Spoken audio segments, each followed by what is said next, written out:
En Marc 7, Jésus guérit un sourd-muet avec un étrange mot magique qui est Ephphatha, ce qui veut dire ouvre-toi. Je trouve déjà assez curieux de guérir un sourd par une parole qu'il ne peut pas entendre, et encore plus curieux qu'à la fin de ce récit, la première chose que Jésus demande au muet qui a retrouvé la parole, c'est de ne rien dire. Cela doit nous montrer que ce texte est plus compliqué qu'il n'y paraît et qu'il faut aller évidemment bien au-delà de l'idée d'une simple guérison médicale. D'ailleurs, dans l'ensemble de la Bible, chaque fois qu'il est question d'ouvrir la bouche de quelqu'un, c'est pour qu'il puisse proclamer les louanges de Dieu, qu'il puisse parler à Dieu. Et quand il s'agit d'un peuple qui est sourd, c'est qu'il n'entend pas ce que Dieu lui demande.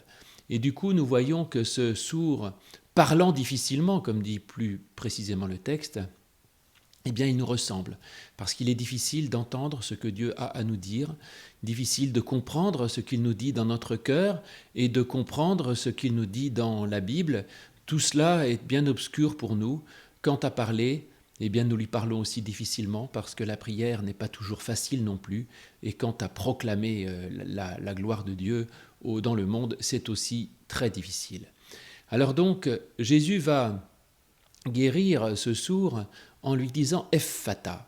C'est un mot araméen, assez rare dans le Nouveau Testament que Jésus parle araméen. Mais pour dire justement que quand Jésus vient nous parler, il vient nous parler à nous dans notre propre langue, dans notre patois quotidien. Jésus, lui, ne parle pas la langue de bois ni la langue des savants, il vient nous parler et nous rencontrer là où nous sommes. Et puis le sourd certainement n'entend pas très bien ce qu'il dit, mais il saisit simplement qu'il y a quelqu'un là qui lui parle. Et c'est la base de la bonne nouvelle. Il y a quelqu'un près de nous qui compatit avec notre souffrance et qui nous dit quelque chose. Quant à ce qu'il nous dit, ça n'est pas très compliqué, c'est simplement « ouvre-toi ». S'ouvrir est la base de tout. Parce que notre tendance naturelle, c'est plutôt de nous renfermer, de nous durcir, c'est de rester dans la crainte.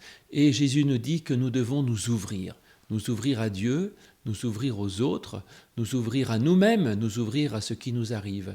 Et c'est quand on s'ouvre et que l'on abandonne toute position de repli, de crainte ou de durcissement que l'on peut apprendre à découvrir qu'il y a quelqu'un qui nous parle, que l'on peut petit à petit apprendre à écouter ce que Dieu nous dit et que nous pouvons à notre tour aussi pouvoir parler et ainsi communiquer avec les autres. Et nous remettre dans une position créative, je dirais, par rapport à Dieu et par rapport aux autres, où il y a de la parole créatrice qui circule.